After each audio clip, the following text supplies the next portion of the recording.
l'univers, le ciel, la terre et la mer, et puis il créa l'homme.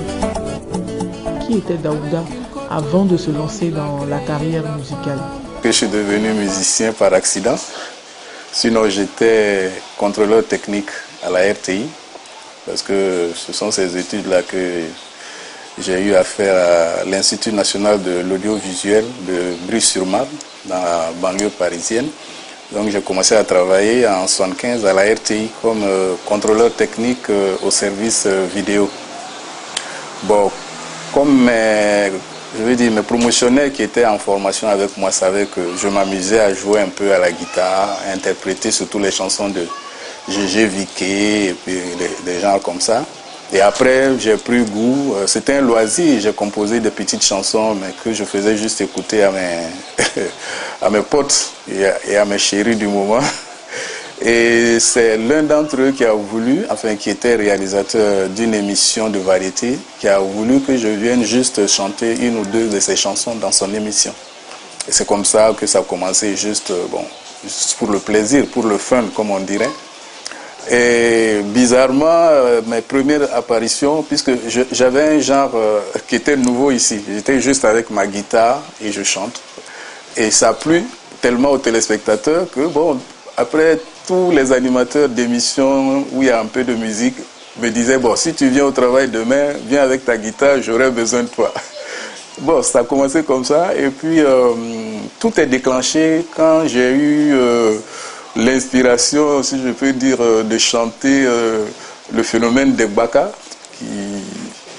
qui comment dirais-je, pour nous les fonctionnaires, c'était ça notre métro, parce que c'est avec ça qu'on partait, malgré les dégâts que ça causait, et puis un peu l'ambiance qui prévalait dedans. Et j'ai fait ça juste pour m'amuser, et c'est ça qui a tout déclenché, parce que cette chanson a pris toute la Côte d'Ivoire comme ça. Moi-même, j'étais le premier surpris. Et c'est par la suite que, devant la demande, Georges Taï Benson, qui était le directeur de programme à l'époque, a décidé qu'on en fasse un disque. Voilà comment je suis rentré dans le circuit musical. Avec une côte de l'homme, il a créé la femme, et la femme donna la vie à toute l'humanité. Est-ce que finalement la musique finit par prendre le pas sur le travail? Est-ce qu'on démissionne quand on se retrouve avec un succès inattendu? Ben, effectivement, parce que par la suite, après le grand succès de la chanson sur les Baka, j'ai continué parce qu'il fallait que je continue à faire plaisir au public. Il y a eu Mon cœur balance, Bouquet de fleurs, ainsi de suite. Et là, j'étais trop pris par rapport à mes engagements d'artiste et puis mon travail de fonctionnaire. Ça ne pouvait pas se gérer. Et puis, bon, après 5 ans, du moins, j'ai travaillé pendant de 75 à 80. En 1980, vu que les choses prenaient trop d'ampleur au niveau de la musique, j'ai fait une mise en disponibilité. Et je suis remonté à Paris où je me suis consacré plus à la musique. Et c'est à la suite de ça que j'ai fait là-bas le fameux album de La femme de mon patron. Et puis, depuis, bon, je suis resté dans le domaine musical. J'ai laissé le tournevis. Oui, la femme, c'est le pilier central de la famille. Puis à un moment donné, on n'entend plus parler de Daouda, plus d'albums, plus rien. Qu'est-ce qui se passe en ce moment-là? En fait, ça continuait jusqu'aux années 90, hein, parce que l'album de La femme de mon patron est sorti en 85. Bon, après ça, j'ai fait d'autres albums comme Sini Kenea, enfin pas mal d'autres. Ce n'est qu'en 95 que j'ai eu une opportunité pour aller aux États-Unis.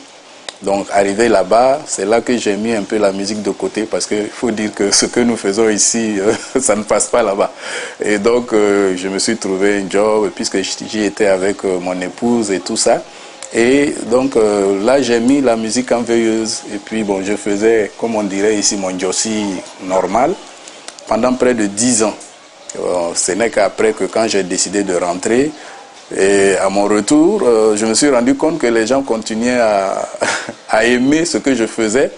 Et donc, en passant aux émissions de télé, radio et tout ça, j'ai décidé de me relancer. Et c'est là qu'en 2008, j'ai sorti un autre album.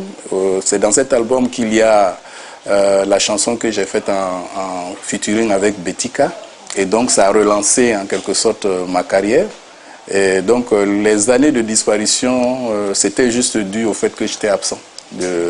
Oui, mais on pourrait vous qualifier d'opportuniste, c'est-à-dire chaque fois qu'il y a une occasion qui est plus intéressante, vous laissez une autre pour pouvoir en passer la première carrière, enfin, l'autre carrière. Non, au contraire, je pense que si j'ai laissé la musique entre-temps, c'est parce que je ne pouvais pas exploiter la musique là-bas. Voilà, simplement. Vous-même, vous savez, de l'autre côté là-bas, c'est pas évident. De là-bas même, j'avais fait un album avec Georges Kouakou, que j'ai envoyé ici. Bon, malheureusement, quand on n'est pas présent, la promotion est très difficile à faire. Donc, c'est passé plus ou moins inaperçu. Et ce n'est qu'à mon retour que, bon, j'ai vu que malgré les nouvelles générations, bon, les gens continuaient à aimer ce que je faisais. Parce que, bon, il semble que ce que je fais n'appartient pas à une génération. Même les jeunes de maintenant, ils apprécient ça. Donc, ça a été une chance pour moi pour rebondir et puis bon, reprendre les choses où je les avais laissées. Il y a de nouvelles tendances musicales qui ont pris le dessus sur la musique ivoirienne. Alors, est-ce que Daouda n'est pas dérouté à un moment donné? Est-ce qu'il ne craint pas pour lui sa tendance musicale? Non, bon, ce que je dis toujours, c'est que la musique, pour moi, c'est un peu comme la nourriture. Il y en a pour tous les goûts. Et puis, il y a la musique fast food, comme je dirais, qui est la musique urbaine, comme on l'appelle, c'est-à-dire que c'est la musique tout de suite, tout. Et je dis aussi, il y a des musiques qui s'adressent au corps, parce que quand tu l'écoutes, en même temps tu bouges, et il y a d'autres musiques qui s'adressent au cœur et à l'esprit. Ces musiques-là sont, comment dirais-je, sont valables tout le temps. Ça n'appartient, c'est pas un phénomène de mode. Et moi, je pense que ce que je fais est plutôt dans ce genre de musique-là. C'est-à-dire qui n'est pas une musique forcément festive, mais c'est une musique pour les oreilles, pour le cœur, pour l'esprit. Et je pense que, comme j'ai dit tout à l'heure, peut-être c'est ça ma chance. Et ça se trouve que même des jeunes qui ont moins de 20 ans, ils continuent à aimer, à écouter des chansons que moi j'ai chantées il y a 30, 40 ans. Donc c'est une grâce. Je ne dis pas que c'est valable pour tous les anciens, mais moi j'ai cette chance-là. Et donc quand je suis venu, j'ai continué dans mon même style et il s'est trouvé que les anciens comme les nouveaux, ils se retrouvent dans mes thèmes, dans mes mélodies. Donc bon, je côtoie ces jeunes-là. Des fois même on fait des prestations ensemble et ils font leur cricata. Moi je viens avec mes sentiments. Alors, donc je pense que c'est un créneau où peut-être quelqu'un n'a pas pu me remplacer et que je continue d'occuper. Sinon, moi, ça ne me dérange pas du tout de côtoyer ou bien de prester en compagnie de cette jeune génération-là. Vos chansons s'adressent plus au cœur et à l'esprit. Est-ce à dire que Daouda considère la musique, les tendances actuelles comme des tendances qui s'adressent essentiellement au corps? Oui, parce que la musique que l'on voit maintenant, comme les gens le disent, il n'y a pas de texte dedans. C'est fait pour danser. Donc, une fois que tu l'entends, tu as vraiment envie de danser. Ce qui est tout à fait normal parce que la musique a plusieurs rôles. Donc, c'est pas que je minimise cette musique, mais c'est sa fonction principale, c'est-à-dire de mettre l'ambiance et de faire danser. Donc, chaque musique joue son rôle. Si vous deviez changer quelque chose dans cette tendance-là? Bon, je leur dirais de faire un peu comme la musique nigériane qu'on entend maintenant. Ça fait danser, il y a de belles mélodies et il y a des paroles. Parce que l'un n'empêche pas l'autre. Les générations d'avant avaient amené des rythmes aussi qui faisaient danser. Le soukous, le kwasa, ou bien même les Zouglous, quand ils sont venus, ils faisaient danser. Mais ils avaient des thèmes, ils avaient des textes.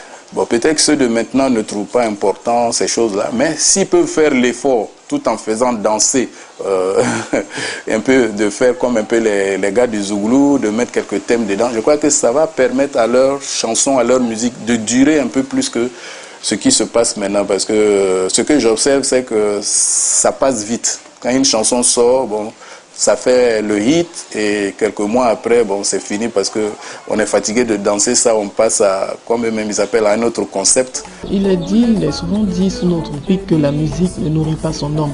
Est-ce que vous êtes de cet avis-là? Bon, en effet, c'est parce qu'il faut dire que la grande majorité quand même des artistes en Afrique, c'est très difficile pour qu'ils vivent de ça parce qu'il n'y a pas de structure, il n'y a pas d'organisation. Mais par contre, en Afrique, tout le monde consomme de la musique. Donc c'est un produit qui est consommé par par tous les Africains. Et quand vous rentrez dans une cour commune, si vous n'avez pas trouvé un ou deux lecteurs de CD, c'est rare. Donc, mais ceux-là, ils achètent ce qu'ils écoutent.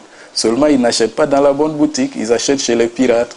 Et ces pirates-là se font de l'argent. À partir du moment où des gens se font de l'argent avec ça, ça veut dire que c'est quelque chose qui rapporte. Mais c'est l'organisation qui fait défaut.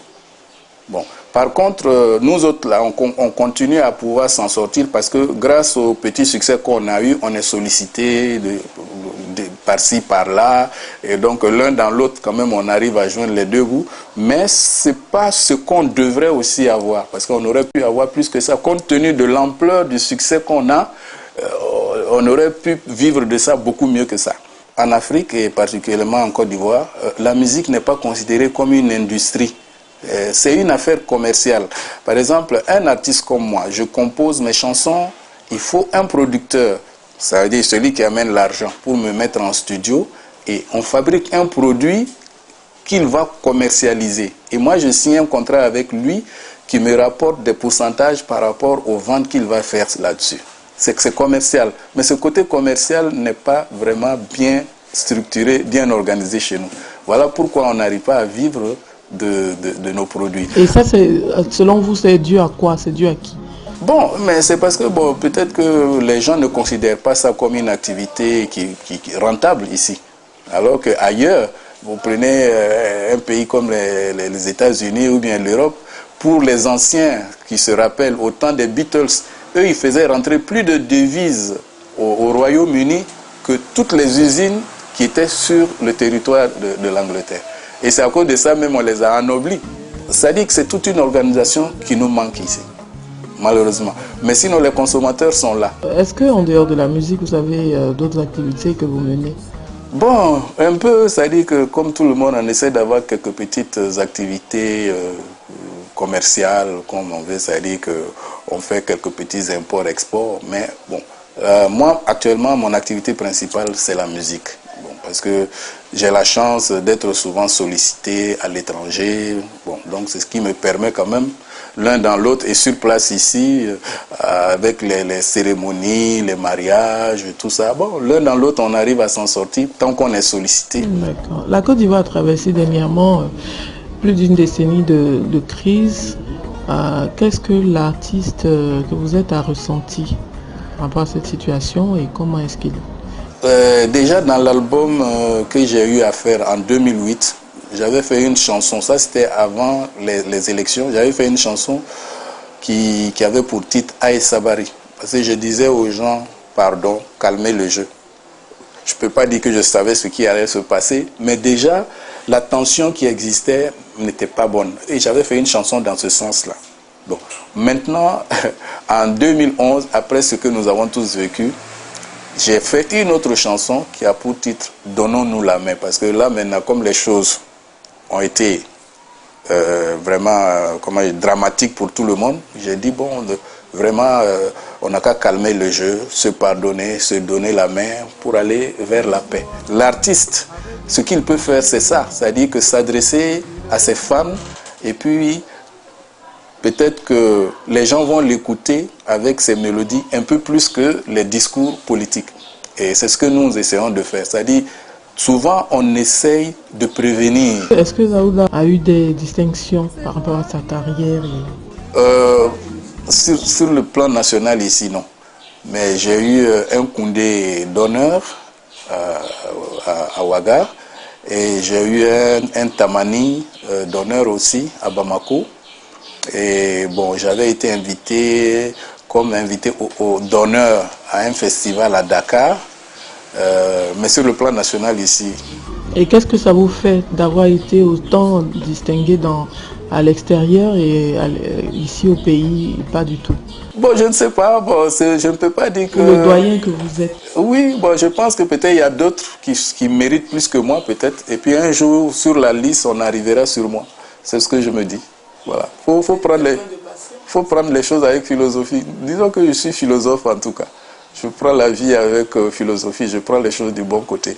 Peut-être qu'un jour, ils se rendront compte que lui là aussi, on l'a oublié, mais il mérite quelque chose. Bon, si ce jour vient avant que je meure, tant mieux. Nous n'avons pas la même vision de la vie. Je ne suis pas celui. Est-ce que Daouda a des projets? Est-ce qu'il se sent toujours inspiré à créer, ou est-ce qu'il compte, ou bien il espère vivre de ses productions passées et celles qui sont d'un passé récent? Bon, je continue à écrire les chansons chaque fois que je suis inspiré par quelque chose. Parce que c'est ça, hein, comment dirais, l'activité d'un artiste. On n'attend pas le moment où on doit faire un disque pour créer des chansons, mais chaque fois qu'on est inspiré, parce que chez moi, en tout cas, l'inspiration ne se commande pas. Au moment où ça vient, bon, on met les choses en marche. Et donc, j'ai encore des chansons qui sont là. D'ailleurs, à propos, j'ai sorti un nouvel album cette année qui s'intitule Hakuna Matata. Et Hakuna Matata, c'est une expression en Swahili. Swahili qui est une langue véhiculaire de l'Afrique orientale, centrale, tout ça, et que les gens utilisent comme ça. Bon, ça équivaut un peu à ce que nous on dit ici, ça va aller. Et vous êtes marié depuis combien d'années? Ça doit faire, je crois, 26 ans cette année. Et vous avez combien d'enfants? J'ai 6 enfants. Qui sont où en ce moment? Bon, il y a 4 qui sont ici et il y a 2 qui sont au Togo, parce que ma femme est togolaise. Vous avez la réputation de celui qui est sentimental déjà par ses chansons. Est-ce que c'est ce qui est dans la réalité? Est-ce que vous pouvez nous raconter un peu, juste un peu, comment vous avez rencontré votre épouse, par exemple? En fait, je l'ai connue à Lomé quand j'étais allé pour des prestations musicales. Et elle devait participer au tournage d'un de mes clips. C'est comme ça qu'on a fait connaissance. Après, moi, je suis revenu ici en Côte d'Ivoire. Bon, plus tard, quand je suis reparti à Lomé, c'est devenu comme une connaissance entre nous. Et bon, j'ai commencé à la fréquenter. Et puis, bon, les sentiments sont venus. Bon, et puis, voilà. Comment est-ce qu'on a envie de savoir? Comment est-ce que Daouda courtise? Bon... Oui, parce que bon, il faut dire que moi, bon, quand j'étais plus jeune, hein, maintenant, bon, on n'est plus dans ça, mais moi, j'étais très romantique. Vous voyez, je lisais beaucoup les romans d'amour, les trucs comme ça. Donc, écrire des petits poèmes, ça, c'était bien avant que je chante. J'aimais bien écrire, parce que nous, à notre temps, on écrivait des lettres d'amour aux filles qu'on voulait courtiser. Ce mot n'existe plus, parce que nous, on courtisait les femmes. On ne draguait pas, ça dit, il faut aller doucement, essayer de lui faire plaisir, lui envoyer des mots doux, l'inviter à aller prendre un petit quelque chose ici. Bon, vraiment, c'est comme ça que ça se passait, quoi. Vous voyez, comme dans les petites histoires de films d'amour. Elle a été touchée. Ben voilà, c'est venu comme ça, au fur et à mesure. Et puis après, vous apprenez à vous connaître, les petites sorties. À l'époque, nous, on avait les booms, les surprises parties. C'est comme ça que vous faites connaissance. Et puis bon, après, quand les choses se renforcent, bon, ça va vers quelque chose de plus sérieux et tout ça. Par rapport comment dire, au surnom de Daouda le sentimental que l'on m'a donné, ça c'est venu du fait que quand j'ai commencé à chanter, comme je l'ai dit, à la télé ici, c'était des petites chansons d'amour, genre Bouquet de fleurs, Mon cœur balance. Et une fois, il y a des gens qui m'ont posé la question, mais pourquoi toi tu ne chantes que des chansons d'amour, des histoires comme ça et tout ça? J'ai dit, ah, bon écoutez, je ne vais pas vous donner la réponse aujourd'hui, mais je vais aller faire une composition où je vais pouvoir m'expliquer, parce que je m'exprime mieux en chanson qu'en discours. C'est là que je suis venu le soir et puis j'ai eu l'idée de composer une chanson qui s'appelle Le Sentiment, enfin qui s'est appelée après Le Sentimental, où je disais ça, je peux vous fredonner. Un ami m'a dit un jour que je chante trop l'amour. Je lui ai dit c'est bien normal, je suis un sentimental, je peux bien chanter aussi d'autres sujets de la vie, mais pour rester dans la gaieté, prenons la vie du bon côté. Oh oh, oh oh, je suis un sentimental, oh oh, oh oh, je suis un sentimental. Et on m'appelle Daouda le sentimental. Oui, c'est moi, Daouda le sentimental. Oui, ainsi commence la carrière de... Et c'est à partir de là que voilà, le surnom de sentimental m'est venu. Sinon, bon, vous savez, comme je l'ai dit, mon tout premier succès, c'était les Baka d'Abidjan. Bon, vous savez qu'ici, les gens vous collent le nom de votre premier succès. Donc, on m'appelait Daouda Gbaka à l'époque. Mais quand j'ai fait ça, et ça c'était avec le premier album où il y avait Bouquet de fleurs, Mon cœur balance, Les collégiennes d'Abidjan. À partir de ce moment, bon, les gens ont commencé Daouda les sentimental, Daouda les sentimentaux, et c'est devenu mon nom d'artiste. Si vous deviez changer quelque chose dans ce monde ici-bas, quelle serait cette chose? Si j'avais le moyen, la première chose que j'allais faire disparaître de ce monde, c'est la guerre. Parce que quand je m'assois et que je suis l'actualité, c'est toujours, il n'y a que ça, il n'y a que ça. Par exemple, ces jours-ci, de tous les côtés, on ne parle que de tueries, de guerre, de ceci. Comme on dit, Dieu est amour, Dieu nous a dit aimez-vous les uns les autres comme je vous aime. Malheureusement, c'est tout le contraire. Mais ce que je dis, c'est quelque chose malheureusement qui est impossible. Même Superman n'aurait pas pu le faire. Mais quand même, on peut espérer qu'un jour, les gens deviendront suffisamment sages pour que, même s'il y a des conflits, on puisse les régler d'une manière beaucoup plus simple et plus pacifique que de verser le sang les uns des autres. Les mamans au foyer, oh, oh. Celles qui sont dans les usines, oh. Merci. Un mot de fin pour terminer. Bon, d'abord, merci à vous d'être passé me voir. Et puis, bon, ben, j'espère que ceux qui vont suivre cet élément vont trouver quelques petites bonnes choses dans tout le, comment dirais-je, dans toutes les élucubrations que je viens de faire. Et que c'est toujours un plaisir pour moi de venir à la rencontre de mes fans, et cette occasion que vous m'offrez de pouvoir m'exprimer, ça me fait vraiment plaisir.